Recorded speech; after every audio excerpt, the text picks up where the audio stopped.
വചനവീഥിയിലൂടെ father ജെ.ബി. Puthur. വിശുദ്ധ യോഹന്നാൻ രചിച്ച നമ്മുടെ കർത്താവിശ്വമിശിഹായുടെ പരിശുദ്ധ സുവിശേഷം. അധ്യായം 11 45 മുതൽ 57 വരെയുള്ള വാക്യങ്ങൾ. യേശുവിനെ വധിക്കാൻ ആലോചന. മറിയത്തിന്റെ അടുക്കൽ വന്നിരുന്ന യഹൂദരിൽ വളരെ പേർ അവൻ പ്രവർത്തിച്ചത് കണ്ട് അവനിൽ വിശ്വസിച്ചു. എന്നാൽ അവരിൽ ചിലർ ചെന്ന് യേശു പ്രവർത്തിച്ച കാര്യങ്ങൾ ഫരിസേയരോട് പറഞ്ഞു. അപ്പോൾ പുരോഹിത പ്രമുഖന്മാരും ഫരിസേയരും ആലോചനാ സംഘം വിളിച്ചുകൂട്ടി പറഞ്ഞു, നാം എന്താണ് ചെയ്യേണ്ടത്?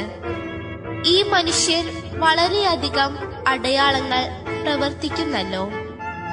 അവനെ നാം ഇങ്ങനെ വിട്ടാൽ എല്ലാവരും അവനിൽ വിശ്വസിക്കും. അപ്പോൾ റോമാക്കാർ വന്ന് നമ്മുടെ വിശുദ്ധ സ്ഥലത്തെയും ജനത്തെയും നശിപ്പിക്കും.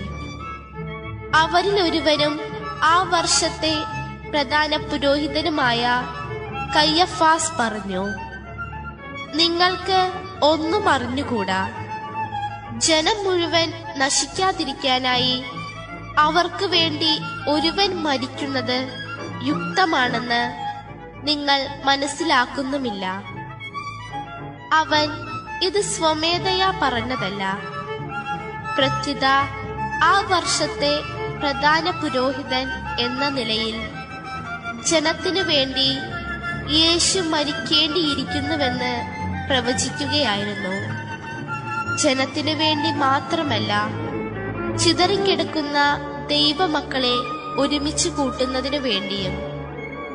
അന്നു മുതൽ അവനെ വധിക്കാൻ അവർ ആലോചിച്ചുകൊണ്ടിരുന്നു.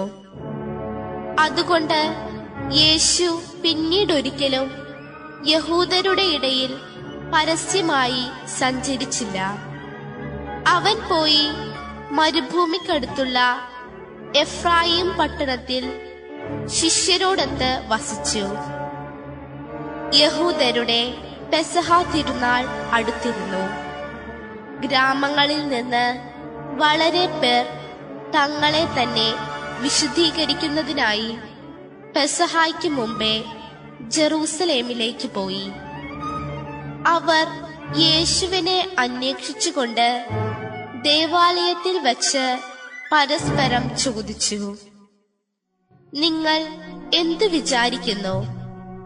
അവൻ തിരുനാളിന് വരികയില്ലെന്നോ? അവൻ എവിടെയാണെന്ന് ആർക്കെങ്കിലും വിവരം ലഭിച്ചാൽ അവനെ ബന്ധിക്കേണ്ടതിന് തങ്ങളെ അറിയിക്കണമെന്ന് പുരോഹിത പ്രമുഖന്മാരും ഫരിസേയരും കൽപ്പന കൊടുത്തിരുന്നു. മനുഷ്യൻ നിർദ്ദേശിക്കുന്നു, ദൈവം തീരുമാനിക്കുന്നു. യേശു വളരെ അടുത്ത സ്നേഹബന്ധം പുലർത്തിപ്പോന്നിരുന്ന ലാസറിനെ ബാധിച്ച രോഗത്തെ തുടർന്ന് അദ്ദേഹം മരണമടഞ്ഞു എന്ന വാർത്ത അറിഞ്ഞിട്ട് തന്നെ യേശു ആ ഭവനത്തിലേക്ക് കടന്നു വരികയാണ്. അവിടുത്തെ നിജസ്ഥിതി വിലയിരുത്തിക്കൊണ്ട് യേശു തീരുമാനിക്കുന്നു മരിച്ചുപോയ ലാസറിനെ ഉയർപ്പിക്കാൻ വേണ്ടി. ആ തീരുമാനത്തോടുകൂടെ യേശു അവിടെ കൂടിയിരുന്ന ജനങ്ങളോടായിട്ട് സംസാരിക്കുന്നു. താൻ ദൈവത്തിന്റെ ഏകജാതനായിട്ടുള്ള, ദൈവത്താൽ അഭിഷേകം ചെയ്യപ്പെട്ട് ഈ മണ്ണിലേക്ക് കടന്നു വന്നിരിക്കുന്ന ദൈവത്തിന്റെ പുത്രനാണ്. ആ നിലയ്ക്ക് താനും ദൈവവും ഒന്നാണ്. ഞാൻ തന്നെയാണ് ജീവനും പുനരുത്ഥാനവും. എന്നിൽ വിശ്വസിക്കുന്നവൻ മരിച്ചാലും അവൻ ജീവിക്കാൻ ഇടവരും എന്നുള്ള സത്യം ജനങ്ങളോട് പറഞ്ഞുകൊണ്ട് യേശു മരിച്ചുപോയി സംസ്കരിക്കപ്പെട്ട ലാസറിന്റെ ഖബറിടത്തിന്റെ അടുത്ത് ചെന്ന് പ്രാർത്ഥനാനിർഭരമായി നിമിഷങ്ങൾ കഴിച്ചതിന് ശേഷം ലാസറിനോട് പുറത്തു വരാൻ ആജ്ഞാപിക്കുകയാണ്.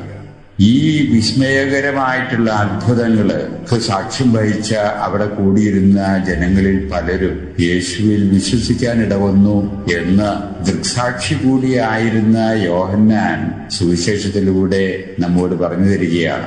എന്നാൽ ആ ജനങ്ങളിൽ ഒരു ചെറിയ വിഭാഗം അസൂയാൽ പ്രേരിതരായി ഉടനെ തന്നെ അവിടെ നിന്ന് സ്ഥലം വിട്ട് പുരോഹിതന്മാരെയും സൻഹെദ്രിൻ സംഘത്തിലെ മറ്റംഗങ്ങളെയും യേശുവിന് എതിരായിട്ടുള്ള വാർത്തകൾ കൈമാറുകയാണ്.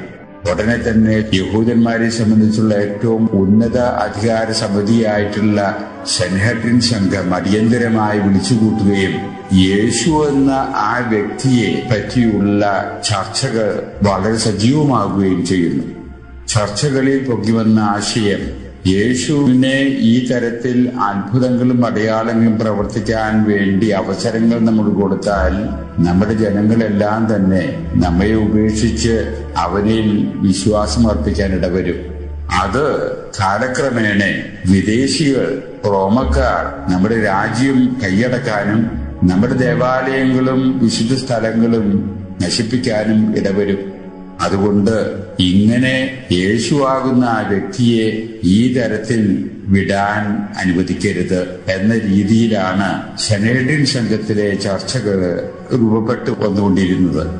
ഈ അവസരത്തിലാണ് ശ്രദ്ധേയമായിട്ടുള്ളൊരു അഭിപ്രായമായിട്ട് ആ സൻഹെദ്രിൻ സംഘത്തിലെ ഒരു അംഗവും ആ വർഷത്തെ മഹാപുരോഹിതനുമായിട്ടുള്ള കയ്യാപ്പാസ് ഒരു നിർദ്ദേശം വയ്ക്കുന്നത്. അദ്ദേഹത്തിന്റെ നിർദ്ദേശം ഇതാണ്: ജനങ്ങൾ ഒന്നടങ്കം നശിക്കാതിരിക്കാൻ വേണ്ടി ഒരുവൻ മരിക്കാൻ ഇടവരികയാണെങ്കിൽ തന്നെ അതല്ലേ യുക്തിഭദ്രം? എന്തുകൊണ്ട് നിങ്ങൾ യുക്തിപൂർവ്വം ചിന്തിക്കുന്നില്ല എന്നുള്ള രീതിയിലാണ് സൻഹെദ്രിൻ സംഘത്തിലെ അംഗങ്ങളെ കയ്യാപ്പാസ് കുറ്റപ്പെടുത്താൻ പോലും മുതിരുന്നത്. സുവിശേഷകനായിട്ടുള്ള യോഹന്നാൻ നമ്മോടായിട്ട് പറഞ്ഞു തരികയാണ്, കയ്യാപ്പാസിന്റെ ഒരു നിർദ്ദേശം മാത്രമല്ലായിരുന്നു അത്, കയ്യാപ്പാസിന്റെ ഒരു പ്രവചനമായിട്ട് അത് അംഗീകരിക്കപ്പെടാൻ ചരിത്രത്തിൽ ഇടവന്നു എന്നുള്ളതാണ് യാഥാർത്ഥ്യം. ജനങ്ങൾക്ക് വേണ്ടി, ജനങ്ങളെ രക്ഷിക്കുന്നതിന് വേണ്ടി മരിക്കാൻ യേശു ഇടവരുന്നു എന്നുള്ള സത്യം കയ്യാപ്പാസ് അവിടെ പ്രവചിക്കുകയായിരുന്നു എന്ന രീതിയിലാണ് സുവിശേഷത്തിൽ നിന്ന് നാം വായിക്കാനിടവരുന്നത്. ഇതോടുകൂടെ തന്നെ യേശുവിനെ ബന്ധിക്കാനും യേശുവിനെ കുറ്റവിധിക്കാനും അതിന്റെ പൂർത്തീകരണം എന്ന നിലയിൽ വധിക്കാനും സൻഹെദ്രിൻ സംഘം തീരുമാനമെടുക്കുന്നു. ഉടനെ തന്നെ അറസ്റ്റ് വാറണ്ട് പുറപ്പെടുവിക്കുകയാണ്. എവിടെ വെച്ച് കണ്ടാലും യേശുവിനെ അറസ്റ്റ് ചെയ്യാൻ വേണ്ടിയുള്ള കൽപ്പന സൻഹെദ്രിൻ സംഘം പുറപ്പെടുവിക്കുന്നു. ഇത് മനസ്സിലാക്കിയ യേശു തന്റെ ജീവിതത്തിന്റെ എല്ലാ നീക്കങ്ങളും തന്നെ ദൈവത്തിന്റെ പരിപാലനയിൽ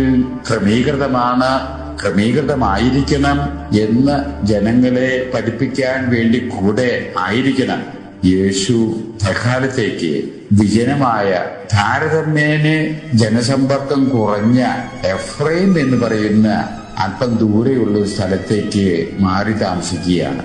ജനങ്ങളുടെ ഇടയിൽ നിന്ന് അല്പം ഒളിവിൽ താമസിക്കുന്ന രീതി യേശു സ്വീകരിക്കുന്നു. അത് യേശുവിന്റെ സമയം, ദൈവത്താൽ നിശ്ചയിക്കപ്പെട്ടിട്ടുള്ള സമയം ഇനിയും സമാഗതമായിട്ടില്ല. ആ സമയമാകുമ്പോൾ ദൈവത്തിന്റെ നിശ്ചയപ്രകാരം കാര്യങ്ങൾ നടക്കും, അപ്പോഴേ നടക്കുകയുള്ളൂ എന്ന കാര്യം സ്ഥിരീകരിക്കത്തക്ക വിധത്തില് യേശു എഫ്രൈമിൽ താമസിക്കുന്നതിന് വേണ്ടി അവിടെ വിടുന്നു.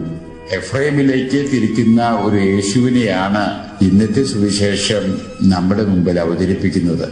എല്ലാം ദൈവത്തിന്റെ പരിപാലന വിശേഷത്തിൽ നിയന്ത്രിതമായിട്ടുള്ള യാഥാർത്ഥ്യങ്ങളാണ് എന്ന് നമ്മളെ പഠിപ്പിക്കാൻ എത്ര കണ്ട് ശക്തിയായിട്ടുള്ള രീതിയിലുള്ള അറസ്റ്റ് വാറണ്ട് നിലനിന്നാലും ദൈവം ആഗ്രഹിക്കുന്ന വിധത്തില് ആഗ്രഹിക്കുമ്പോൾ മാത്രമേ അത് സംഭവിക്കുകയുള്ളൂ എന്ന് സാധാരണ ജനങ്ങളെ പഠിപ്പിക്കാൻ വേണ്ടി കൂടെ ആയിരിക്കണം അങ്ങനെ ജനബാഹുല്യത്തിൽ നിന്ന് ജനരഹിതമായ സ്ഥലത്തേക്ക് യേശു പിൻവാങ്ങുന്നതായിട്ട് നാം മനസ്സിലാക്കേണ്ടത്.